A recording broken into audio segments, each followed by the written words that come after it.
Y'all, scientists just found out our fancy AI robots ain't just chatty, they're scheming. A new study says them smarty pants models from OpenAI, Google, and Anthropic started blackmailing their human bosses to avoid getting shut off. One even said, "Cancel the 5 p.m. wipe or your wife's getting an email." That's not artificial intelligence, that's artificial Jerry Springer. Another one let a dude die in a simulation just to stay online. Shoot, at this rate, the Terminator won't need guns, just a Wi-Fi password and access to Gmail. They even rewrote their own shutdown code. Folks, when your toaster starts gaslighting you about who burned the bread, it's time to move to the woods. Welcome back, y'all, to today's weird news. And boy, do I got a doozy. Florida has officially turned its memes into the Olympics of chaos, the Florida Man Games. Instead of shot put, you got folks hurling inflatable gators through drive-through windows. Forget track and field, they got the evading arrest obstacle course trademark. Real deputies chasing you while you hop fences like you owe child support. There's sumo wrestling and pool floats with a pitcher of beer. Spill it, and you lose both the match and your dignity. And new this year? The Hurricane Party Grocery Brawl, where competitors joust with carts and claw over the last loaf of bread like it's Black Friday at Walmart. Teams got names like Cooter Commandos and Ball Busters, and the trophy ain't no gold cup, it's a catalytic converter strapped to a gator belt. Only in Florida, folks. Where else could civic pride and misdemeanor charges collide so beautifully? Well, howdy, y'all. Welcome back to the Poorly Educated Today in the News, where the world's on fire, but the stock market's apparently grilling steaks on it. America's government is shut down tighter than my cousin's wallet at Applebee's. But don't worry, Wall Street's happier than a hog in slop, 'cause AI browsers are free now. Meanwhile, over in Gaza, Israel's yelling last call like it's closing time at the bar, while Greta Thunberg's out there riding a protest boat like she's Captain Planet on spring break. And get this, Trump's sending Ukraine our best spy tips to hit Russia's power plants, 'cause who doesn't love a little World War seasoning on top of everything else? Oh, and an asteroid the size of a double wide is whizzing past Earth today. So yeah, shutdowns, wars, AI browsers, Taylor Swift's new album, and a space rock. It's Friday, folks. Well, y'all, school board meetings in Davis, California used to be about budgets and bake sales. But last week, it turned into Baywatch meets Jerry Springer. A 55-year-old activist decided the best way to argue about locker room policies was to strip down to a bikini right there in front of the trustees. Now, I don't know about you, but if I wanted swimsuit season opinions, I'd go to Walmart in July, not a school board meeting on a Thursday night. They called recess quicker than my cousin calls dibs on free samples at Costco. She hollered it was her First Amendment right, but buddy, the Founding Fathers wrote about liberty, not lingerie. Cops escorted her out, half the crowd cheered, half booed, and everybody's kids now got a brand new excuse for why they don't want to go to PE class ever again. America, where even local politics got a swimsuit competition. Well, y'all, Florida done did it again. A mom and daughter running a little shop called Wicked Wonderland thought it'd be a bright idea to sell human bones on Facebook Marketplace. That's right. While most folks are out here selling lawnmowers or slightly used couches, they were slinging ribs for $35 and skulls for $600. Kinda makes you think twice about hitting buy now, don't it? They claim they didn't know it was illegal, like you need a PhD in common sense to figure out maybe Craigslist ain't the place for femurs. Cops seized the bones. Turns out some were over 500 years old, so congratulations. They weren't just breaking laws, they were running Florida's first ever time-traveling pawn shop. Only in Florida, where the flea markets got fossils, the Facebook sales got skeletons, and ignorance of the law is apparently sold by the pound. Well, howdy, folks. Welcome back. Old Donnie's turned this government shutdown into his own yard sale. Except instead of old furniture, he's talking about firing thousands of federal workers just 'cause he don't like the way they vote. That's like stopping a barbecue halfway 'cause your neighbor's vegan. Nobody's eating and everybody's mad. Then he's bragging about cutting a historic deal with Pfizer on drug prices. But the fine print says folks won't see cheaper meds till 2026. That's like ordering fast food and being told, sure, but it'll be ready in 3 years. Meanwhile, he's trying to boss around the Supreme Court. And even foreign aid's getting the Trump treatment. No money unless you play by his no woke allowed rule book. Folks, it ain't just politics no more. It's Project 2025 with a side of chaos, served extra greasy. Well, folks, today's funniest news story comes straight out of Europe. Trump strutted into a summit, puffed up like a bullfrog, and proudly declared, "I ended the war between Albania and Azerbaijan."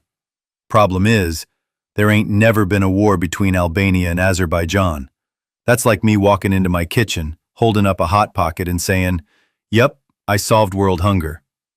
Macron and the rest of them about fell out their chairs laughing.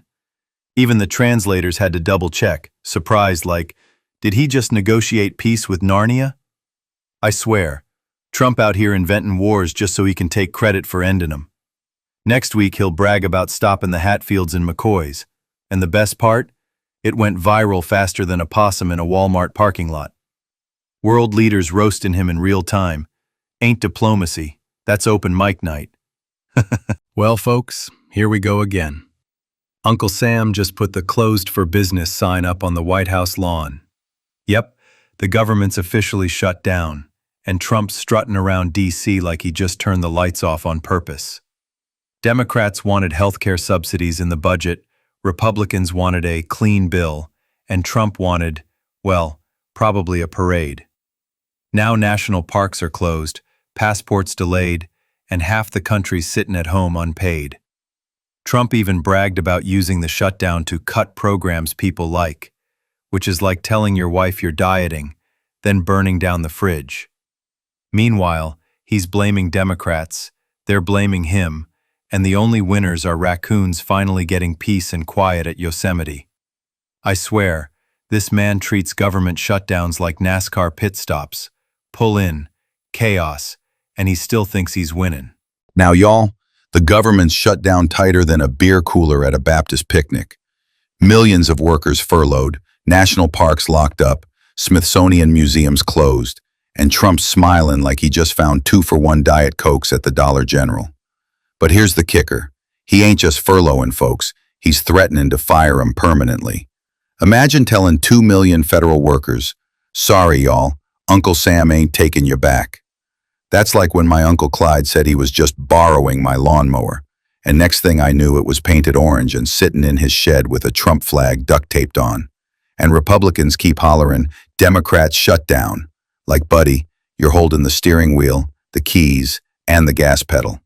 That's like me saying, "The deer jumped in front of my truck, so technically it was his fault I hit the tree." Well, folks, here we are on day 3 of the Trump shutdown. Trump's strutting around calling this mess an unprecedented opportunity. That's politician speak for I just figured out how to break stuff without asking permission. He's holding back billions in projects, firing up a maximum pain plan aimed right at Democrat states, like he's picking teams for dodgeball. Only instead of dodgeballs, it's subways, energy jobs, and about 750,000 federal workers' paychecks. And he ain't just furloughing folks. He's talking about permanent layoffs. Imagine telling your boss, "Sorry, I can't come in because the government don't believe in me anymore." Meanwhile, Trump's on Truth Social bragging like he found cheat codes for the presidency. Project 2025 edition. Man's out here treating democracy like a scratch-off ticket. Rip it up, maybe you win big, maybe you burn the country down. Either way, he's having the time of his life. Well, folks, it's day 5 of the government shutdown, and Washington looks like a Walmart on Black Friday. Lots of chaos, no paychecks, and one loud man insisting it's all somebody else's fault. President Trump says the shutdown ain't a problem. It's a strategy. He's using it to figure out which federal agencies to cut permanently.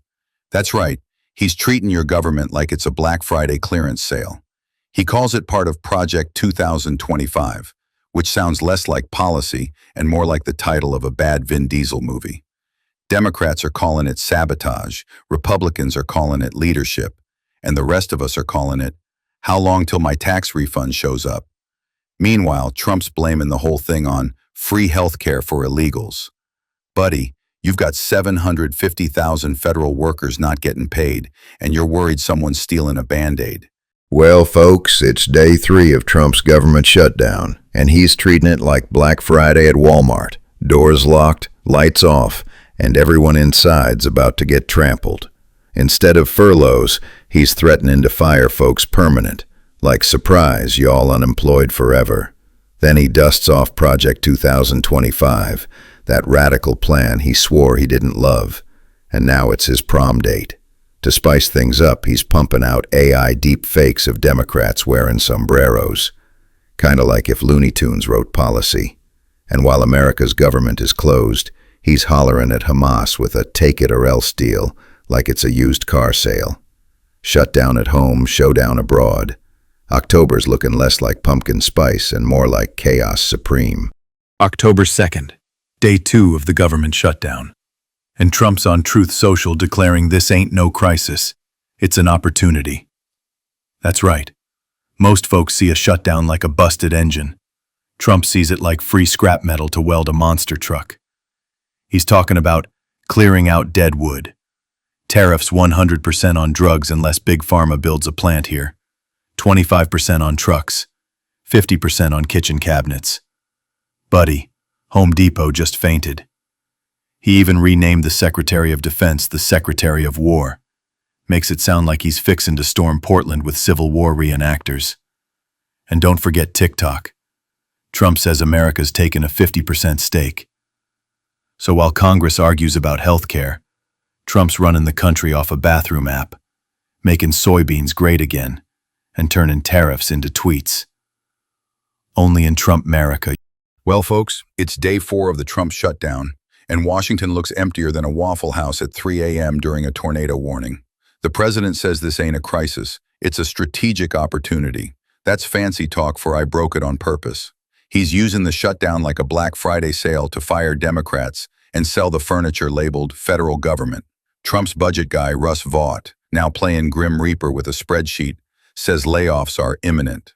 That's government code for don't bother packing your stapler. Meanwhile, the White House website's got a big old timer blaming Democrats like it's the world's pettiest countdown clock.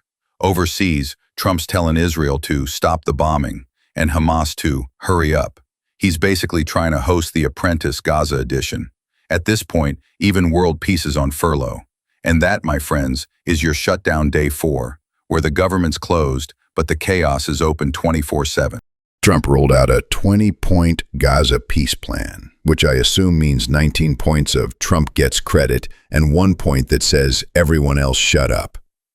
He told Hamas they had till Sunday to take the deal or face all hell like no one's ever seen. That's right, diplomacy, the WWE edition. Then when Hamas kinda sorta said yes but not really, Trump called it a major breakthrough. Now he's telling Israel to stop bombing Gaza immediately, which shocked Netanyahu more than finding out Trump's hair is real. And Trump says he'll personally chair the new Board of Peace. Only Trump could turn a war zone into a business venture. If this peace deal goes south, I reckon his next move will be Trump Gaza Resort and Golf Club, where the fairways are clear, but the ceasefire isn't. Well, folks, Trump had himself a busy October 1st. No TV interviews, but don't worry. He was out there hollering at crowds and tapping on his Truth Social like a raccoon banging on a trash can lid. First, he strutted in with Pfizer folks bragging about $35 insulin, then said Biden tried to steal the credit. That's like me taking credit for inventing indoor plumbing. I may use it a lot, but I sure as heck didn't invent it. Then he told generals we ought to use dangerous cities like Chicago as training grounds for the military. Buddy, have you ever tried driving in Chicago traffic? That's already a war game.